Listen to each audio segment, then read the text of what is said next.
তো বন্ধুরা, তোমরা লাস্ট ভিডিওতে দেখছিলে কি আমাদের এখানে পূজা হচ্ছিল, কিন্তু এখনো আমাদের যে চড়কের গাছ এখনো ঘুরানো হয় নাই। আর বন্ধুরা, একটা ভাই আমাকে বলছে যে দাদা তোমার গোটা নাচের ভিডিওটা দাও। তো ভাই সত্যি কথা বলতে গোটা নাচের ভিডিওটা আমার কাছেও নাই। আর এটা থাকতেছে আমাদের লাস্ট ভিডিও। না না, ওই লাস্ট ভিডিও না, আরো তো ভিডিও আমি ছাড়বই। এই চড়ক পূজার হচ্ছে এটা লাস্ট সিরিজ বন্ধুরা। আর সত্যি কথা বলতে এই বছরই হচ্ছে আমার প্রথমবার। ঠাকুরের আশীর্বাদ যদি সাথে থাকে তো পরের বছরও নামার চেষ্টা করব।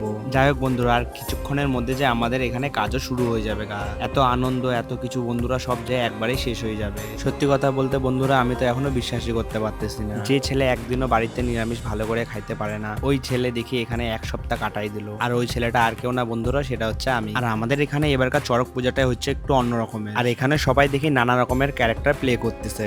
আমরা তো বন্ধুরা কোনোভাবেই ভাবতে পারিনি যে আদৌ আমাদের চড়ক পূজায় এতটা পরিমাণে ভিড় হবে। সত্যি কথা বলতে বন্ধুরা, আমরা তো কখনো কল্পনাই করতে পারি না। আমাদের শুধু বন্ধুরা প্ল্যানিং এ ছিল যে আমরা এবারকার চড়ক পূজা করব। ঠাকুরের আশীর্বাদে বন্ধুরা আমাদের প্ল্যানিংটা সাকসেসফুল হয়েছে। যাই হোক বন্ধুরা, এইভাবে করতে করতে আমাদের রাতও এখানে হয়ে যায়। আর কিছুক্ষণের মধ্যে আমাদের এখানে চড়ক গাছও ঘোরানো কমপ্লিট হয়ে যাবে। আর এখানে দেখো বন্ধুরা, বর্ষি নেওয়া কমপ্লিট হয়ে গেছে। ইউটিউবের গাইডলাইনের জন্য বন্ধুরা আমি বর্ষি নেওয়ার ক্লিপটা তোমাদের এখানে শেয়ার করতে পারছি না। আর এখন যে দাদাটা বর্ষি নিচ্ছে সেই দাদাটাকে গাছের সাথে বাঁধা হবে। Thanks for watching. দেখা হচ্ছে নতুন ভিডিওতে। সবাই একবার হার হার মহাদেব বলে দাও।